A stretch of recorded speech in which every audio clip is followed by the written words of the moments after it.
All right, everybody. Hope everyone's doing well. This is Mike Choma. I'm the co-founder of B2B Connector. I'm actually the CEO of B2B Connector. And today I have a very exciting podcast. I'm going to call it a roundtable, everyone. I'm going to call this a roundtable because what we got here today is going to help all walks of life, all businesses out there.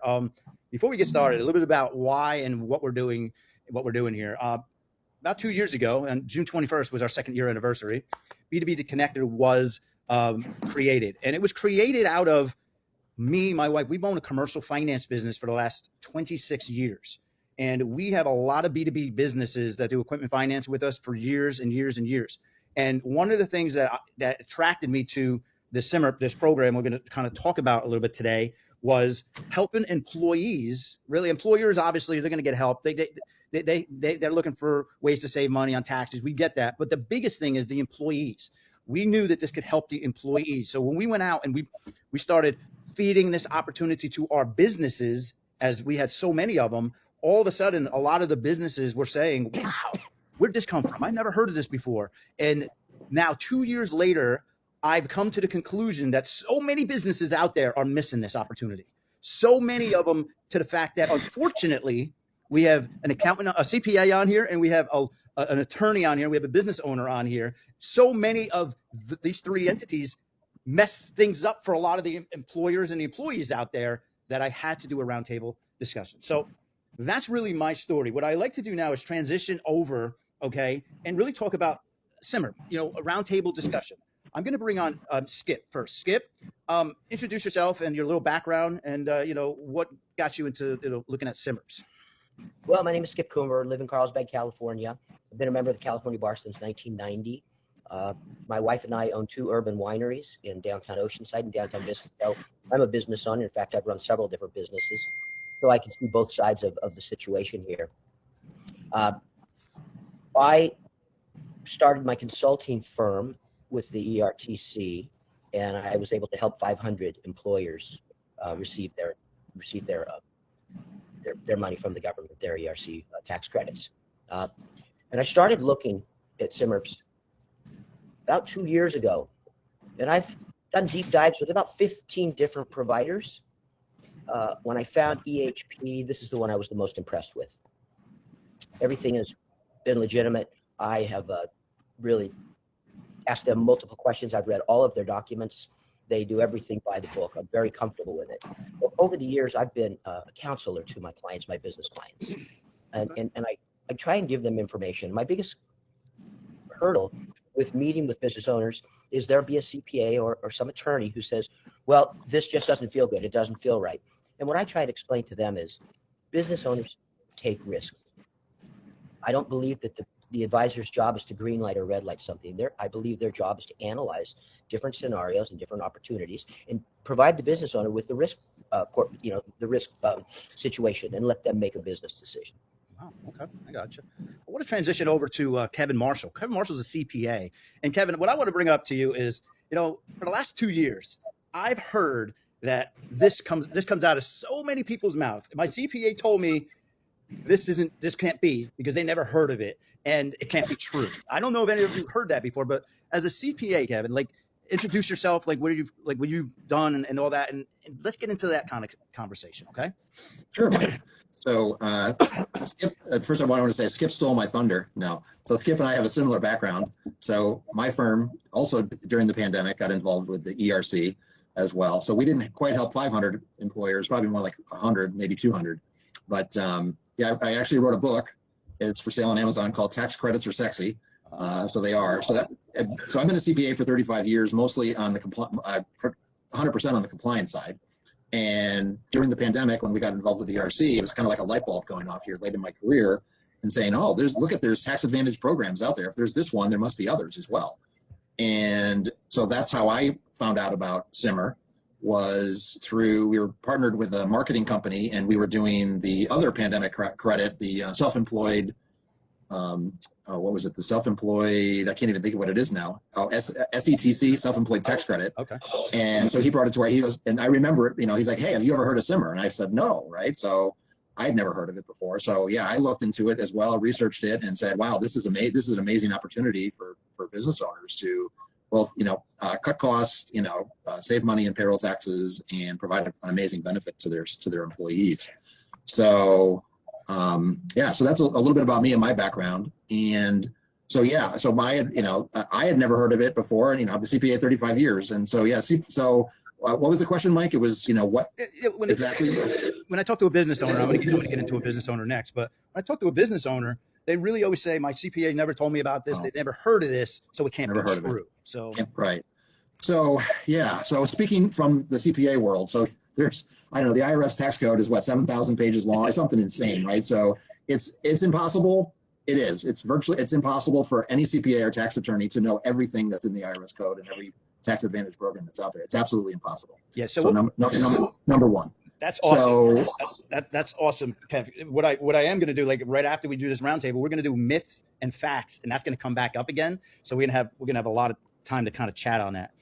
I do want to bring on a business owner. Why? Because this is a true story. Shalico is obviously got a small company, but he had a CPA, right, Shalico, that literally told you, do not jump, do not go forward on it. So Shalico Bassett, bring yourself on and tell everybody about what your background is. Good morning, guys. I'm Shalico Bassett, and hey, Skip, I'm from San Diego. I lived in Carlsbad myself for about 10 years. My father was the general contractor for the San Diego Temple down there on the 5. So we built that and many other structures down there, but that's the one you might know is that particular structure. Yes. It's a pretty nice building. But we ended up leaving Carlsbad because of regulations and just different things. It was becoming more difficult, less profitable. And we moved to St. George, Utah, which became one of the hottest spots in North America for small town growth. And we've been very successful there. And I've had from 4 or 5 employees all the way up to 20 employees, just depends on market conditions. And one of the biggest problems as a business owner is employee retention and getting the quality employees. And as a small business owner, it's almost impossible for me to offer medical benefits or any kind of benefit at all, especially in the construction trade, because the benefits are just very difficult they're expensive. And when a gentleman came to me 2 years ago and told me about this, I was like, I don't know, man, sounds kind of fishy.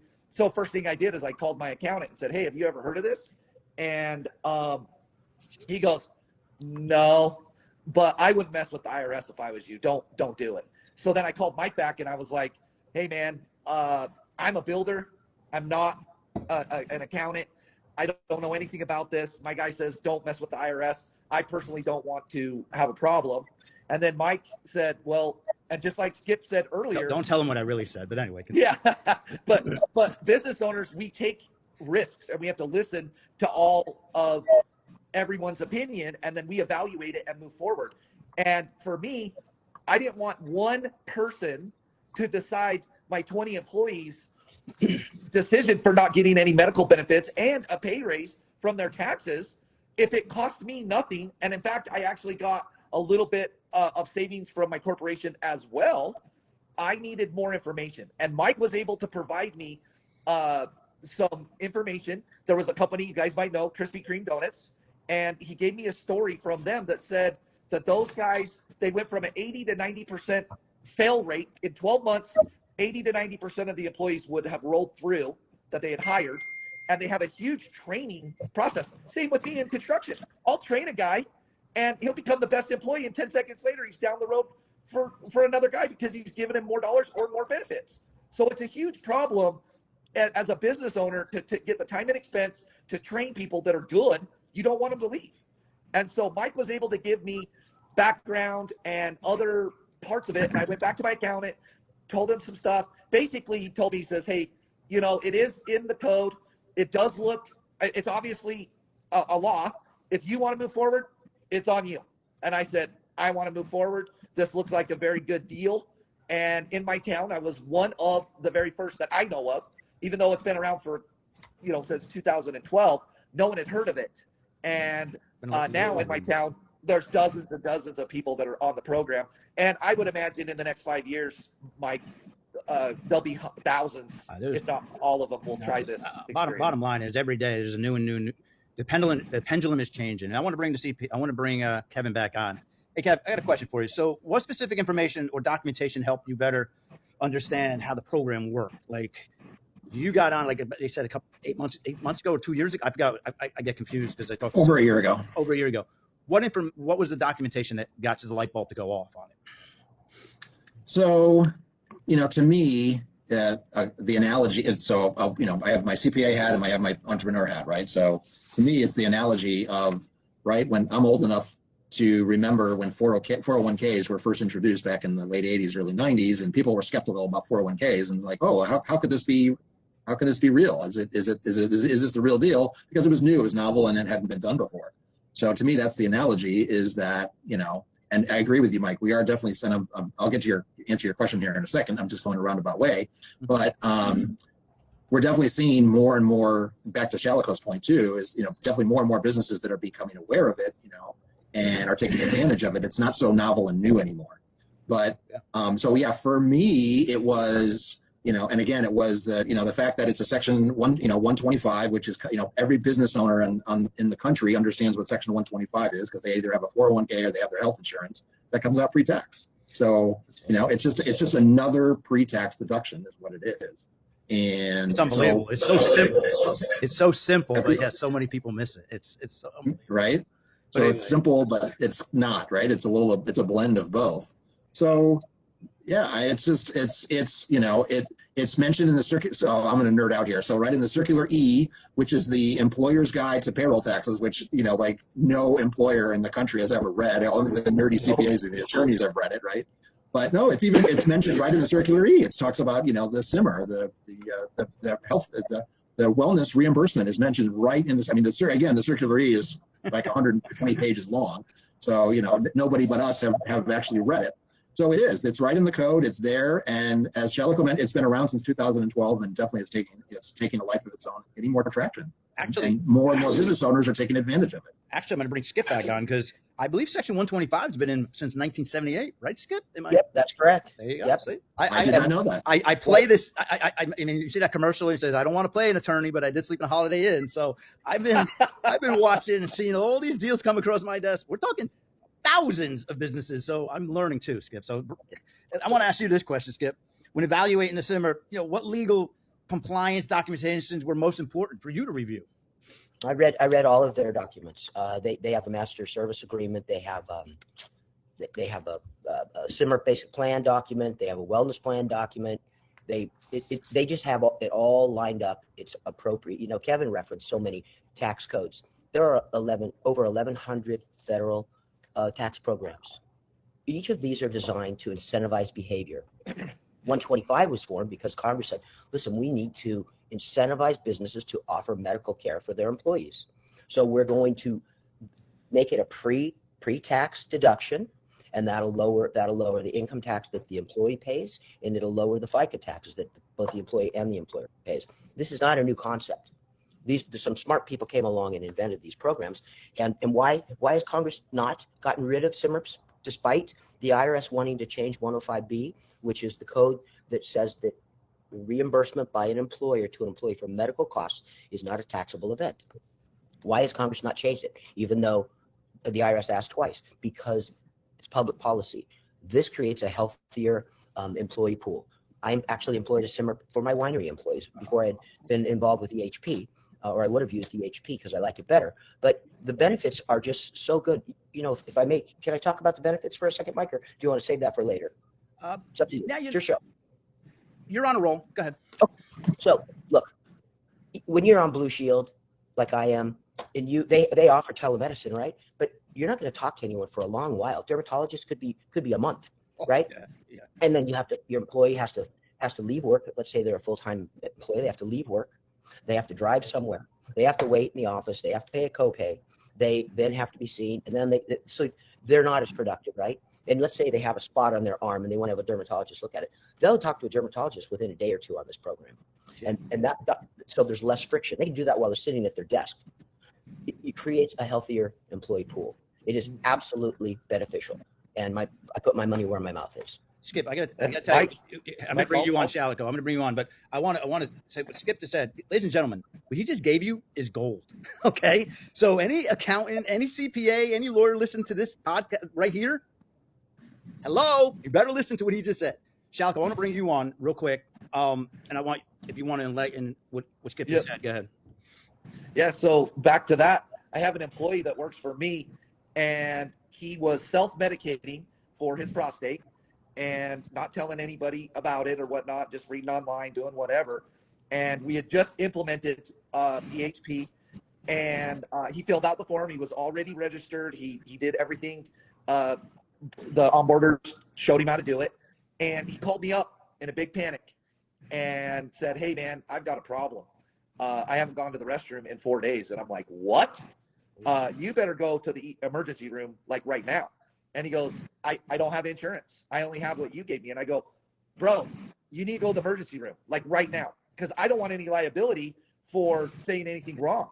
Well, come to find out, there's an 800 number for emergencies on the teledoc. Within 3 minutes, he logged on with his iPad. I kept him on the phone because I was really worried for him. I could hear him in the background. Within 3 minutes, the doctor came online, and I was expecting him to say, "Go to the emergency room." Like, oh my gosh, this is a big problem. No, man, the guy, they can do all their examinations through the iPad, blood pressure, all the stuff. And within 21 minutes of him taking that phone call, his wife was at the nearest pharmacy picking up 4 different prescriptions. And within less than an hour, he had relief, where I know if I told him to go to the emergency room like I wanted him to, he would have been there for over 2 or 3 hours, because it's not, his arm didn't get cut off or anything like that. He would have been around all those sick people. He probably would have been 4 to 6 hours of an examination and all that stuff. Probably, I'm not a doctor, but I'm just saying it probably would have been a $1,500 bill at the emergency room. He paid $11, Mike. Wow. $11. So as a person who his employee used this product, I can tell you it is worth every dollar. Oh, that's right. I don't pay any dollars. I get dollars from the government. It's an amazing deal. I just wanted you to know that, because Skip did bring that up. Hey, listen, I got to tell you. And I honestly, I'll tell you guys right now, and people can, I did the program a selfish reason as a business owner, one, to give the employees the benefits, but the 99% reason was for me to get the tax credit. Like Kevin says, as a CPA, I wanted the money. If the government's going to give it to me, I wanted it. Now I'm a believer in the product. Now I do have my own employee. I do have a question for you, and I'm going to ask it, but I do have to bring this up because I know we're having a fun time. We're going back and forth, and this isn't scripted like politics. Okay, this is real. And what I love what I'm hearing is, and it's sad what I'm actually hearing is, because I'm just going to be very humble. It's very sad when and Skip, hear me out on this. It's very sad when we bring a deal, we get them the enrollment, we get them all the way to the table, we work we go to discovery, we do everything we can, all right? And then all of a sudden, no disrespect, Kevin, a CPA comes out of the blue, all right, and says this is not good to the employee or employer, okay, and kills the deal. But what we just heard, ladies and gentlemen, didn't just kill the deal, almost killed the person that works for a company. I got to tell you something. Shalico's story should wake everybody up that is looking at this opportunity. Because if you say no to this opportunity, you just said no to possibly hurting the chances of your employee having that happen to them or get free prescriptions or whatever. A no is a bad situation. There's no to this opportunity, ladies and gentlemen. The only no is in your brain that you're hurting your employees. You're actually stabbing your employees in the back. So let's move forward. And I got to ask you this question, Shalico. What ultimately gave you enough confidence to move forward? Your accountant, your CPA, your accountant said no.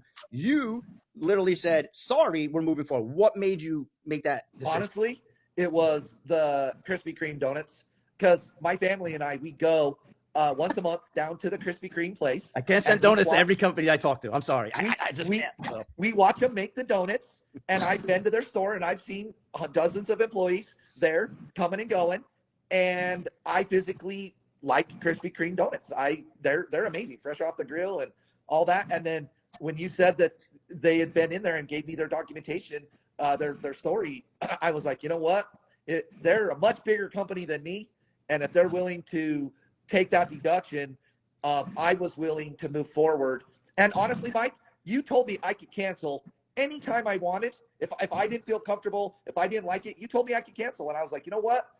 Then I'm going to give it a 30 day. You have a 30 day. You got to send in a 30-day. Yeah. I had 30 days. Yeah, of course. Yeah. No, and good. So I figured I had nothing to lose, Kevin, I want to bring you back. Specific information or documentation to help you better understand the program. Obviously, you were doing your research. You were looking at it. Now, obviously, there's so many CPAs out there that, number one, haven't heard about the program. But number two, now they're going about and they're literally like, what do I look at? What specific information made you kind of jump? So having a CPA background, to me, it's right. Compliance is is big for me, even though I've sort of transitioned from 100% compliance in my practice. Now I do a lot of tax advantage programs and tax strategy, besides SIMERP, other tax advantage strategies. But to me, it's the compliance. And so I know it hasn't come up yet. So we have two layers of protection when it comes to audits. The first layer that was coming up eventually. So of course it was. So the first layer, I believe it's $50,000 is the dollar amount, is with it's an insurance policy with a law firm that specifically covers clients and the employer and the employee in the event of an audit. And if that is not enough coverage and the IRS persists and in their audit and insists on assessing fines, penalties, back taxes, or whatever, we actually have a $20 million E&O policy that would cover that. So as of today, whatever day this is, none of our clients have ever been audited, and quite frankly, the audit risk is very low anyways on this type of program, because back to, I believe it was Skip that was talking about, Congress is trying to incentivize people to be healthy, and this is a great way. So now I want to share my story. Both Skip and Shalico got to share their personal story. So yeah, I'm a member as well. And so we travel full time. So we were out of town. We happened to be in Scottsdale, and my wife woke up in the morning about 6 a.m. and she didn't feel well. Her head was all stuffed and she was dizzy. So we thought, it's got to be vertigo. So we thought, call the wellness company. So we called within 5 minutes. The doctor called back, diagnosed it right over the phone, and said, yes, definitely it's vertigo, and you also have a sinus infection. So that made it a little bit more complex. So I immediately left her Airbnb, drove down to the Walgreens, picked up the prescription, and the same thing. Within 20 minutes, she had the medication that she needed, and she stayed in bed the rest of the day, but she never had to leave the room. We never went to urgent care. At 6 a.m., you're going to go to the emergency room, right? And it's a 6-hour ordeal. We've already talked about this. So yeah, it was an amazing experience that there was, at zero cost. The medication was even covered, and we never even had to leave our room. Oof. I got that. That's powerful. And here's on vacation. And here's the thing, Kev. This is important. Your wife maybe had Blue Cross, maybe had other insurance, but she went first line of defense here. Why? Honestly, probably to save on the deductible, possibly. Correct. B. Yeah. It would have been like $500 to go to the emergency room. There you go. Now, Skip. And I'm a CPA. I'm a cheap CPA. Be careful there. Now, Skip, I'm going to bring you back. Any stories? Okay. You want to talk about your stories? Everybody wants to talk about the stories. I mean, stories are good, but any story for you? 3 or 4 come to mind. One employee, his daughter all of a sudden was in severe pain at night. They called. They diagnosed as urinary tract infection. Oh, yeah. They had their medicine within an hour. They went to the local, I don't know if it was CVS or which pharmacy it was, and they had their medicine within an hour. They never imagined she would have normally have to have gone the whole night at least before she could go in somewhere the next day. Of course, her GP wouldn't see her the next morning without notice and an appointment, so she would have had to go to an emergency room or to another care facility. So that's one. My wife had this red rash on her chest, and she called in and they diagnosed it. They prescribed something and that went away. Yeah. And then my president who lives in Utah, one of his sons was deathly ill at night and he was able to get the medicine within an hour. All of these things, if you look at the delta between what would normally happen without this product and what they were able to get taken care of, it's huge. We're talking pain, agony. Everyone would be up all night long while the child is crying. It's really something. It's worthwhile. It will. I think when an employee is making a decision about leaving because they have another job offer or something, they go, wait a minute. The wife might say, or the spouse might say, wait, are we going to lose that? Are we going to lose that telemedicine thing that's instantaneous? Yeah. So I think it makes it for stickier employees. And you know what? And I'm going to ask you a question here, and this is a very important question. I know everybody's waiting for this one big question I'm going to ask you right now, but when you analyze what you just said and what Shalico just said and what Kevin just said, and you know how many small businesses, we're not just talking about Krispy Kremes. We're talking about small HVAC companies, plumbers, 50, 60, the 70 employee, the 100 employee deals. How many of those are waiting for someone to share this with them? And it's sad because a lot of people don't get that call or don't get that opportunity. But Skip, here's a very important question. I'm gonna bring it up because it comes up a lot.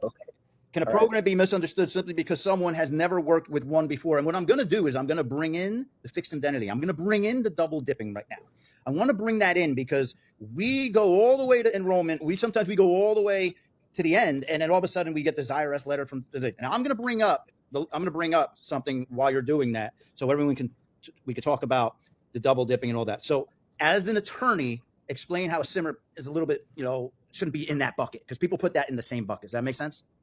Yeah, well, so when people are introduced to this program and they're advising a company or maybe their internal CFO or something, they do a little bit of a search like you would expect them to do. And they find a couple of letters from the chief counsel of the IRS that talk about indemnity programs and how they don't like them. Why is it against public policy? Because the premise of insurance is that it's to make you whole, not to make you rich. So if you make $100,000 a year, you can't get $10 million of life insurance. That's right. Right? That's right. So an indemnity policy says that hospital indemnity, for example, they'll tout it by saying, hey, all you have to do is check into the hospital and you're going to get a check for $5,000. Doesn't matter what happened at the hospital, all you have to do is check in, or an ambulance ride. Well, it's not correlated with your loss.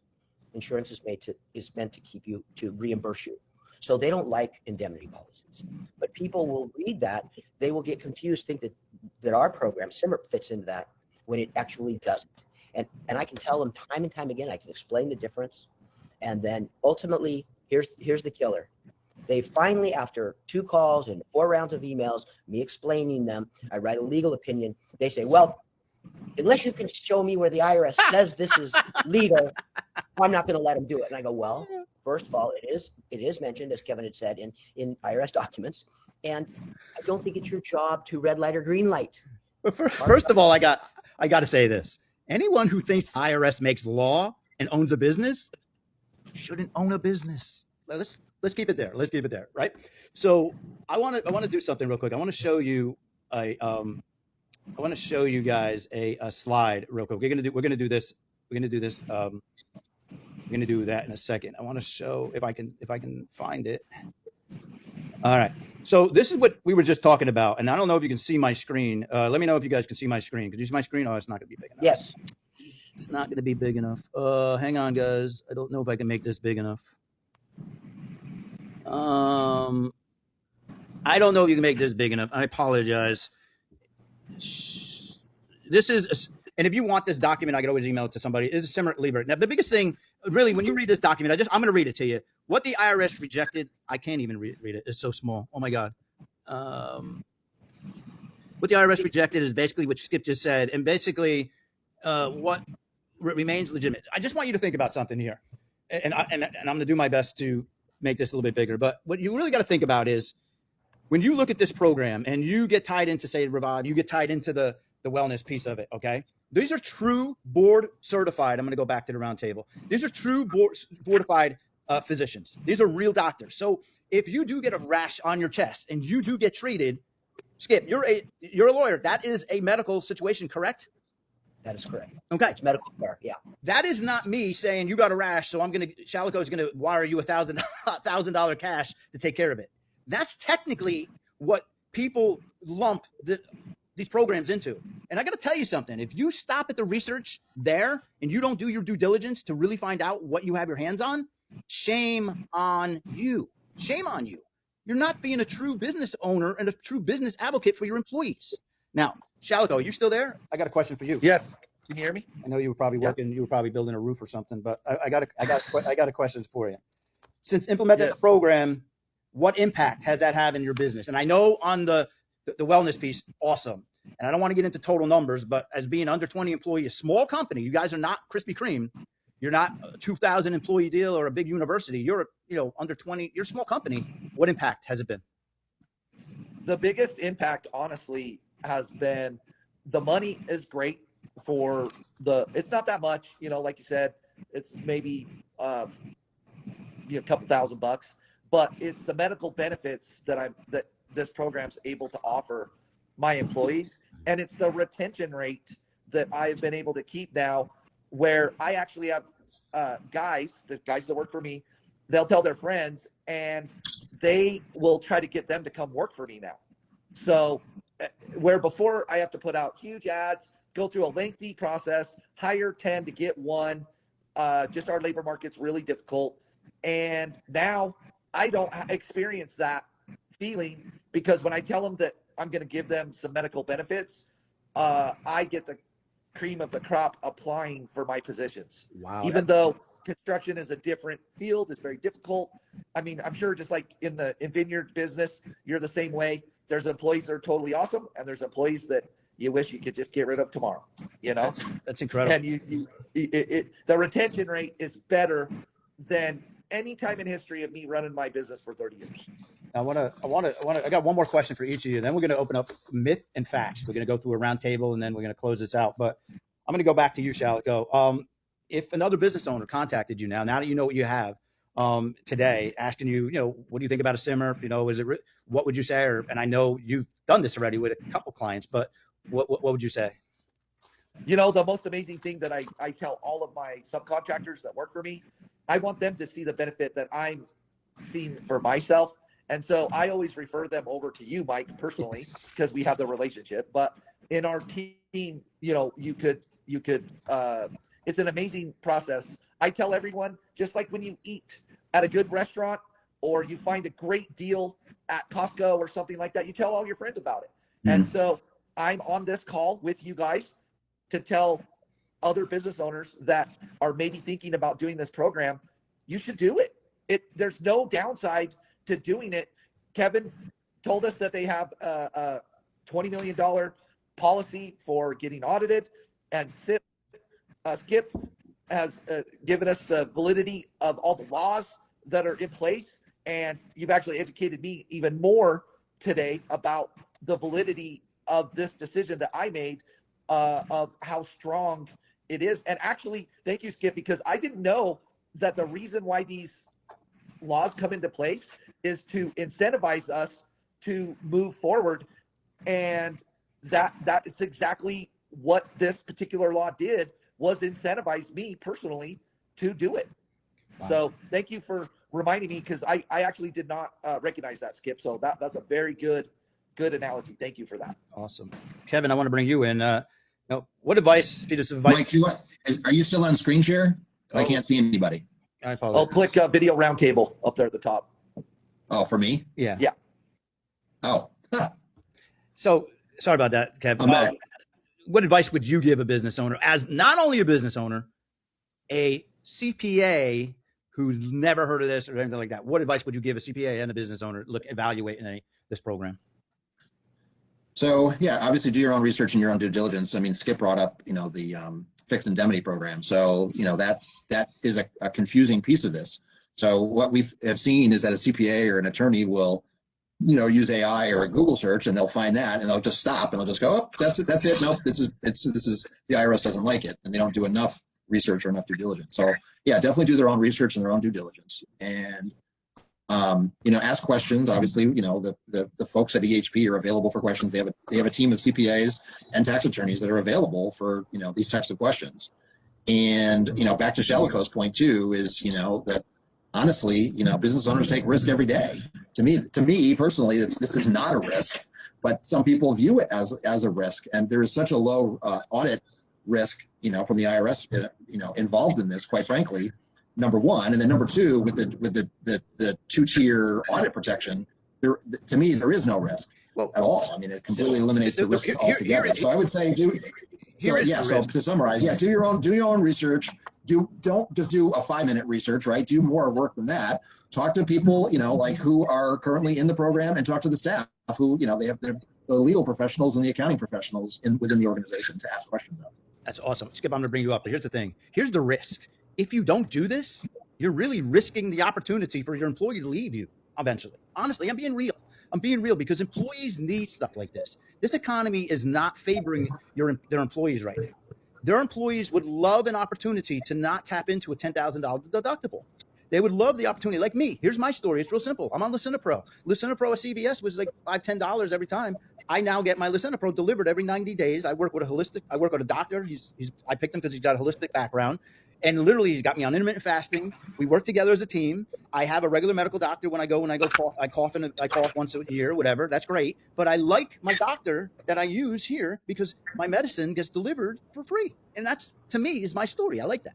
Skip, how about you? Like business owners, people evaluating the program, other CPAs, things out there. What would you say to close this out? And then we get into another segment. But to close this out, what would you say is the, whether, to a business owner looking at this? Well, first of all, I implemented a SIMERP, so that says something about my belief in the validity of the program.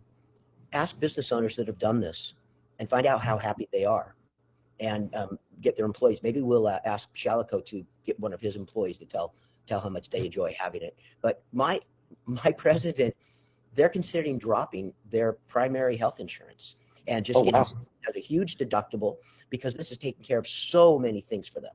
So many things. They have 2 sons, and they're always getting hurt, and it's so much easier for them to work with this. So they think they can save a lot of money. I would say, look at it. Sure, you're going to save some money as an employer, probably about $600 per employee per year. But your employees are going to get these incredible benefits, and they're going to get a little extra money on their paycheck each pay period. Yeah, we didn't talk about that a little bit. Everybody that qualifies that gets into the program gets a nice pay increase. And maybe Kevin could tell. He's the CPA, the numbers. A little bit. For the pay increase? Well, yeah, it ranges anywhere from $50 a month to as much as $200 a month. So for a pay increase. Do they pay taxes on that, Kevin? I'm not a CPA, so how does that work? That's cash money. That's cash money, bottom line, money in your pocket, moolah, dinero.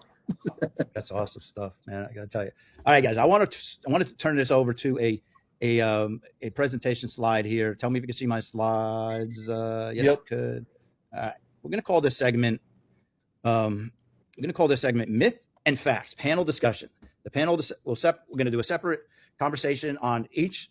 There's not that many, but we're gonna go through them. And the first one is myth 1. If my CPA, we brought this up a little bit. If my CPA hasn't heard of it, it must not be legitimate. Now, I'm going to bring Kevin on. I know he brought it up a little bit again, but I want to bring it up towards the end of this presentation, this roundtable, because this is a big thorn for a lot of business owners. I know Shalico, he said this to me in the beginning. Shalico said, my CPA has never heard of it, so I don't think it's legitimate. And I said, what did I say, Shalico? I said, don't talk to your CPA. If you need a new CPA, let me know. I'll hook you up, right? I mean, we're being real. I said, I'll get you a new CPA. But beside that, Kevin, CPA hasn't heard of it. It's still legitimate. We move on with or without the CPA saying yes or no, correct, Kev? Yeah. So again, I'm just going through my mind thinking of all the different tax advantage strategies that are out there, right? That CPAs may or may not have heard of, right? The Augusta rule, captive insurance, and R&D tax credit. Did you know that one of the most bizarre credits I've ever heard? Because again, I'm one of the leading tax credit experts in the country. Do you know there's a credit there's a mine rescue credit? Oh. So it's like there's like 80 tax credits out there that, there's some of them are very, very random. Like that was the most interesting one I came across. Like who's ever even heard of it?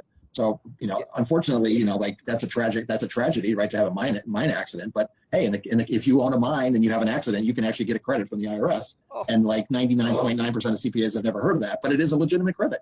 Hey, Kevin, wow. 26 years I've been in the equipment finance business. When we first started, we brought up Section 179. They all thought I had a different face on they didn't know what it was. Years ago, 401k, they thought that wasn't real. Unfortunately, I'm being very upfront. How many do you think CPAs really know about a SIMERP? Like on a percentage, is it less than 20%? Oh, very few. Less than 5, less than 1 maybe. Oh, my God. Oh, wow. Oh, that is so sad. Yeah. But you understand I understand why you don't. I understand it's you can't keep up with everything. You can't possibly know everything. It's impossible. Wow. My CPA is very good, but he goes through these cycles every year. They always take a week vacation after April 15th, after the big tax days, because they are working around the clock. When I heard about the ERC and how my winery might qualify, I asked my CPA naturally. He said, Skip, man, I can't know everything. You're going to have to find someone else to help you with that. I can't learn a whole new program, and it's a temporary program. I just can't do that. So I got into it, and I found experts, and I became an expert on it. But the life of a CPA, your normal CPA, they can't learn all these programs. Sometimes they might be a little embarrassed that they don't know, but you can't be upset with them. That's it right there. That's it right there. Yeah, I think you hit the nail on. That's the key word right there. They're embarrassed, and unfortunately, there's two types in my eyes. There's a tax preparer and there's a tax strategist, and I love having conversations with tax strategists because they're open-minded, not just if they want to make extra money. They're open-minded to help people, to help employees. I love that. Let's move on to the next one. So, if something saves this much money, the IRS would never allow it. Shalico, you're a business owner. If something saves, you kind of said this to me again, the same thing. You were like, there's no way the IRS is going to let me get this tax savings, right? Yeah. Shalico? Yeah, they're teaching us to be afraid of the IRS for good reason. And no one wants to mess with them. And so as small business owners, we surround ourselves by insurance agents, lawyers, and our CPAs that we trust, and we go to them for advice. And when they say, hey, you don't want to mess with the IRS, don't do it. And you're thinking, all I'm doing is building houses. I don't really have the capability to take on the IRS, which nobody does. They just go, okay, it's not worth the pain. But I got to be honest with you, this particular program, which you guys have said several times on this call, it is worth helping your employees. Yes. The money and the savings is great, but the helping of your employees become financially stronger and healthier with their families, because these benefits not only go for their employees, it goes for their entire household, all of their moms, dads, anyone that's living with them. I can't remember, 10, 12 kids, something like that, but it's a pretty big role that they cover. Just get 26 years old. Your spouse and up to 6 offspring. Okay, yeah. I knew it's quite a bit of kids. And at no net cost. Let's get real. No net cost. It comes out of yeah. So true. Wow. Let's go on to this. Not to mention up to 12 personal psychiatric sessions a year per person. That's right. Mental health calls. Utah, they implemented they need employers to do the psychological evaluations or whatever. And this particular program met the legal requirement for me. So I did not, as a small business owner, have to go purchase that mental that's powerful. evaluation. That's a powerful huge savings to me. Huge. I was thinking, oh my gosh, each guy's going to pay all these dollars and we're never going to use it. And all of a sudden, it's working out like a champ. It came with this program. This next myth is really important. This comes up a lot, and I want to bring Kevin in on this because I get into conversations with business owners, and he says, my advisor said no, and he thinks the conversation is over, and he thinks he's not interested or he's not moving forward. And I'm going to bring Kevin on here, but I'm going to elaborate on this because, guys, I got to tell you, if you're listening to me and you're a business owner and you say no to this, the conversation's not over. The conversation just began. You're losing money. You're losing money, number one. Number two, you're hurting your employees. So when you say no and the advisor says no, our business moves on. We're going to call your competition. We're going to call someone that you may know, and we're going to do this program and help someone else. So, Kev, I'm going to bring you on. Should they listen to an advisor say no and the conversation end? So, no, I mean, and everybody's entitled to their opinion, right? So, and again, I referenced this before, that EHP has CPAs and tax attorneys on staff that agree with this. Right? We have an attorney, we have a CPA and an attorney on this call that agree with it. So yeah, no, the conversation doesn't need to end there. And that goes back to the point I was making about doing your due diligence. Just don't do a 5 second or 1 minute internet search or AI search. Just find something and then move on. I realize that, business owners are busy. I've worked with business owners my whole career, but to me, to echo, I think it was Shalico that mentioned, to me, the benefit, the big benefit is the wellness program itself. It really is. And then the side benefit is a bonus, right? There's a tax savings also. I know that's, CPA just said that. No, but to me, that's, that it's nice, but it's both. We get both. Why not? It's unbelievable, man. So right. No, it doesn't have to end there. Talk to somebody else. Get someone else's opinion. Myth number 4. Every CPA is an expert in employee benefit programs. That's a big myth because I'm going to elaborate on that as well. I talk to a lot of business owners. I have a dealership right now, and he's like, "Guy, are you telling me that the CPA doesn't know about this? He's the best at benefit programs. He knows everything." So again, Kevin, I'm going to bring you on. Is a CPA an expert in benefit programs? Rarely. There's such, an HR professional or a broker, right? A health insurance broker is going to be the expert in benefit programs, not a CPA. I've never been an expert on benefit programs in my entire life, right? Taxes, tax preparation, accounting, bookkeeping, but no, definitely not. That is not a CPA's area of expertise at all, is the benefit program, employee benefit program. Yep. Business owner. There's a myth for you, Shalico. So business owners should never seek a second opinion. We get a lot of that. We're like, nope, don't need a second opinion. This is my final stance. I'm not moving forward. So Shalico, if you didn't get a second opinion, which I know you did, you may or never. Well, you actually you were into it once you saw Krispy Kreme. So business owners should never seek a second opinion. What do you say about that? I think that most business owners should, and they do, but a lot of them will get the second opinion from the same guy that doesn't know what he doesn't know.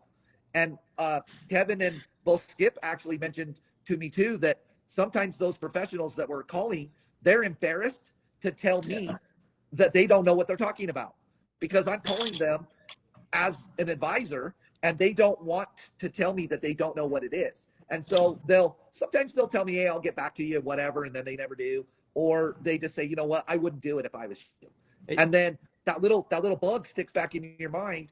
And so what the best thing to do, like I did and Skip did too, you know that you need to help your employees. You need to figure out and do your research. And you were able to provide me the raw data that I needed to read, and then I could take the actual data to my guys that originally told me no. And after I showed them what it was, they said, you know what, this looks like it's legit. If you want to do it, you do it on your own. And I said, I'm going to move forward. Okay, we're coming So to an end. why does a professional tell the employer no? There are a couple of reasons we've addressed. They're a little embarrassed. 2, they don't do a deep dive. They don't have the ability to put in the dozens, if not hundreds of hours I've put in researching this and writing on it. They can't possibly do that. And their CPA has been their trusted advisor for 15 years, and all of a sudden they just met me, right? And now you've got someone who can't put any time into it to really truly research it, but is a trusted advisor of a long time. And here's someone you've just met who has put hundreds of hours into it, but yet they're just cautious and overly cautious. One of the reasons the advisor might say no is they're afraid. They're just fearful of the IRS. Yep. My job as an attorney, the American Bar Association motto is, to zealously pursue the legitimate interests of our clients. And that's what we do. I'm happy to go deal with the IRS. I'm dealing with a bunch of different ERTC audits and things like that. I interact with those agents. It's not a problem. I'm not afraid of them.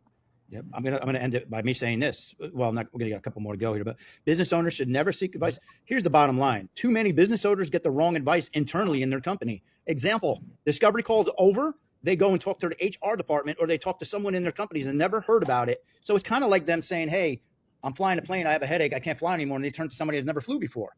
And that's the analogy that you got to look at when you're asking for advice. Get real advice, get solid advice like Shalico did as a business owner. All right, got a couple more, and then we're going to end it here. Doing nothing is always the safest decision. Shalico, if you would have done anything, if you would have stopped, if you would have done nothing, what would have happened, man? That would have been a bad decision. It'd be a disaster for sure. Yeah. And most of us business owners that want the best for our business and our employees know doing nothing is not the answer. Doing nothing for right now might be the answer until you get more time, but you do need to do the research to find the guy that's put in the hundreds of hours of research and that guy. You guys know when you talk to somebody that knows what they're talking about, you feel safe and comfortable asking them all the questions that your other trusted advisors did not give you any answers. So whether they're the right answer or not, that person will be knowledgeable enough to give you that knowledge on that certain aspect. Here's a true story. I want everyone to listen to this. So Shalico was procrastinating. All right, he was waiting 2 months, 3 months. 100%. And he was ready to write a FICA payment. And I told him, and this is what you all should be thinking about. I told him, before you write that FICA payment, make believe, because you don't feel the pain, when you're about to write the FICA payment, on the form, a little box pops up that says, call Mike Choma. You don't have to pay this right now. Remember I told you that, Shalico? And you were like, you did. What are you talking about, Mike? I'm like, how's that make you feel? You're getting ready to write that FICA payment. He goes, you know what, Mike, let's go. Let's move forward. That's how it closed. So if you're listening to me and you're like, hey, I'm going to do nothing, it's safe, you're losing money. Anyway, myth 7. If it sounds different, it's probably wrong.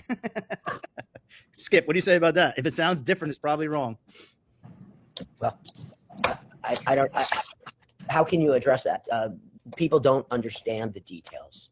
And so it just, if they don't understand it, they don't take the time to research it. They don't read one of my opinion letters. I don't know what to say. Exactly. One thing I will tell you, when we're doing discovery calls, I get a kick out of this too. We're doing a discovery call, and we always got that individual that's with a fine tooth looking at things over on discovery and says, "Aha! I don't think they realize that this is bigger than them." It doesn't matter if you're fine tuning things and you're like, "I don't think that works." It works. You're just not.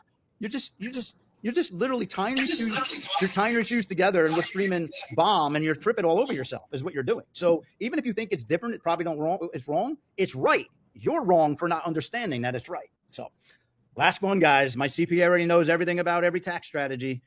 What do you say, Kev? Every CPA knows everything about tax strategies. We kind of elaborated on a little bit about this. Kind of elaborate. I have another. Can I give you another random tax credit? Yeah. Did you know that if you open a business in Guam, which is a U.S. territory, you can get a tax credit? Yep, I heard about that. I was actually on a beach last year, and someone said they were thinking about doing that, and that's the funniest thing. So, I heard about that. Yep. Again, because I speak on this topic, right? And there's about 80 tax credits. I mean, then I'm getting away from SIMER, obviously, but it's back to the point you're answering the question that it's just impossible to know everything. It's for any CPA or even a CPA firm. A firm full of 1,000, you take the biggest. Here's a good point, right? You take the biggest accounting firms in the world, right? EY or Deloitte or any of these guys, right? And the firm with thousands of CPAs that work for them, they don't have all the answers. They don't know it all. So it's an impossibility. It just can't be done. It's just impossible based on the size of the IRS code. Yeah. It's amazing how many restaurant owners I've met who did not realize that they can file Form 8846 and get back the 7.65% that they paid on tips to their employees that went through their POS. Oh, yeah. All they have to do is file that, and their CPA doesn't know about 8846. It's amazing. There's just too many. And I'm going to close with this. I'm going to do a closing statement, but I just want to let you guys know that it saddens me. It really does sadden me when a business owner who doesn't do the due diligence basically says, no, I'm not going to move forward. Because I don't know if a lot of people know who I am. I'm a go-getter. I'm going to go and get, and I'm going to do what I got to do to help other people. But it saddens me because even the employer that says no, I'm not saying I'm not respecting them. That's their opinion, like Kevin said. I feel for their employees because they're not in that decision. They didn't make that decision. They weren't in privy to that decision. If they would have surveyed their employees that they were going to get, no cost this and a pay increase, I think the survey would have came out, I'm in. So when the employer's looking at this and they say no, they're hurting themselves. I think everybody on this panel agrees with me. They're hurting themselves, correct? Yep. Okay. In closing, I just want to let you guys know this was not. I want to thank all the panelists here. I want to thank you all because I got one of you are in Dubai right now. Kevin's in Dubai, ladies and gentlemen, and that's why the lighting looks a little strange. But yeah, I'm in Dubai. He's basically running around doing what he's got to do. But this was not to persuade anyone. I just want to let you know we're not here to convince. I'm not in the convincing business. Chalico knows this. I didn't chase him. I basically just threw it out there. I threw the stake out there, and he was hungry enough to see the opportunity. This is to help you make decisions. Do your homework, okay? And before, honestly, rejecting an opportunity like this, do another discovery call. Get on another conversation with one of your advocates. Get the due diligence. Maybe if it's a bigger deal, you can get on the phone with a guy like Skip or Kevin. But at the end of the day, in closing, I'm gonna close it out. Kevin, you want to say anything last thing? Anybody want to say anything last? Because I just want to let everyone on this call know that we all agree we want to help other people succeed, correct? Mm-hmm. That's what it's all about, helping enough people. So, Chalico, you got anything else to say? Skip, go ahead. I'm happy to talk with people. It's easy to reach me. You can ask Mike or it's skip@coomber.com, and I'm happy to try and explain this to your advisors. Please. Awesome. Chalico, the biggest thing is what both the two professional attorney and a CPA have said. They don't know all the rules and regulations. And that's why, as a business owner, we hire outside counsel and outside professionals to advise us what to do. And so when you're moving forward, or you've at least taken the initiative to listen to the very first presentation, you then should seek out outside counsel that is a professional, is an expert in this particular field to answer your questions. That's what, and Mike was able to provide that for me, and I was able to move forward. So I'm very happy, and my employees are happy. And I actually, you guys heard earlier about one of my personal employees used the program. We use it all the time, but that was a major thing. We're very happy with the situation that Mike has provided for us, and I just want to say thank you for having me on the panel, and thank you, Mike, for giving my company an opportunity to grow and to help my employees. Thank you. Not a problem. Kevin, you're in Dubai. Before you go out there and maybe shoot an elephant or something, I don't know. What do you got to say? Are there elephants in Dubai? I've never been there. I don't know. I got to get there. Good. I froze up. That's not good. Dubai, bad bandwidth. Well, I want to say thank you, Mike. It was a pleasure. Yeah, froze. Go ahead, Kev. Go ahead. There you go. You're back. I'm back. Yeah, go ahead. Yeah, so I mean, it's just, this is, I just enjoy I just enjoy helping people. I enjoy helping clients. And what I love about this is I can do both. I can help clients save money and I can help clients be healthy. And to me, that's just an amazing arrangement to be able to help a small business, especially right in these economic times. That's awesome. I'm going to close and say that. I'm going to say this. This opportunity is so life-changing. And I'm just going to be very upfront with you. We all want to help one another. We all want to help people. We all want to do this. But it's going to come down to the individual listening to this that's going to turn around and say, what if it works? What if it is real? What if it does? There's no downside here, ladies and gentlemen. There's really no downside. The only downside is you're hurting your employees if you don't at least give it a whirl. Try it out. Work with it. Go with it. With that being said, ladies and gentlemen, thank you for listening. Thank you for the panelists.